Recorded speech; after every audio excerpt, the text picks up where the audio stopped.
আমার দুই ছেলেগুলো যেদিকে দুচোখ যায় সেদিকে চলে যাব। তুই এক্ষুনি চলে যা, আমিও তোকে ভাত দেবো না। মেয়েটার 4 দিন থেকে জ্বর এসে পড়ে আছে, একটা ওষুধ কিনতে আর ক্ষমতা নয়। এই দোকান চালিয়ে যে এত টাকা ইনকাম করবো সেটা লিখে মদ গিলবে। তোর মেয়ে তুই দেখ গা, আমি ওইসব দেখতে যাবো না। দেখবো না তো ছেলের বাবু থেকে বলে চলো। ওটাই তো ভুল করেছি, যেদিন তোকে বিয়ে করছি সেদিন থেকে একটু সুখ পাইনি। তোমার কপাল ভালো যে আমাকে বিয়ে করেছিল, অন্য কোনো মেয়ে হলে তোমার মুখে চাটা মেরে চলে যেত।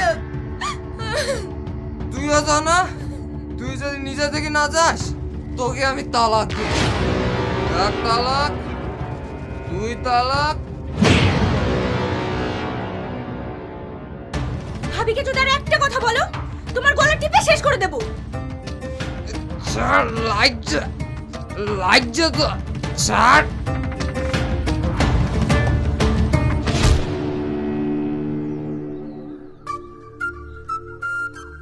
এ কি, আমাকে একটা মেয়ে ধরে মারলো আর তোমরা দাঁড়িয়ে দাঁড়িয়ে দেখছো? হ্যাঁ ওরা দেখছে, যখন তুমি ভাবিকে মেরেছো তখন ওরা দেখেছে, এখন আমি তোমাকে মারছি তোমাকেও দেখছে। এদের কাজই হচ্ছে পরের বাড়ি ঝামেলা থেকে আনন্দ পাওয়া। কি হয়েছে ভাই, ভিডিও করছো? পরের বাড়ি ঝামেলা ফেসবুকে পোস্ট করে অনেক ভিউ পাবে না? ছি, ধিক্কার জানাই তোমাদের। এই ভিডিওটা না করে যদি ঝামেলাটা মেটাতে তাও একটা সমাজসেবামূলক কাজ করতে। যাও, তোমাদের রদ দেখা হয়েছে, এবার নিজের বাড়ি যাও। যাও।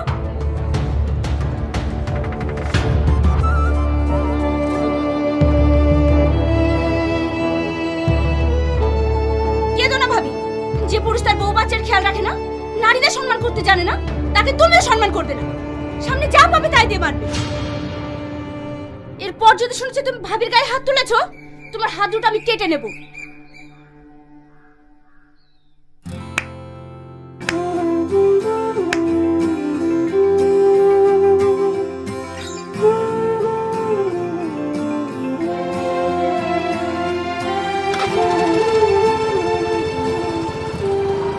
Hello hello madam, hello hello madam, hello madam.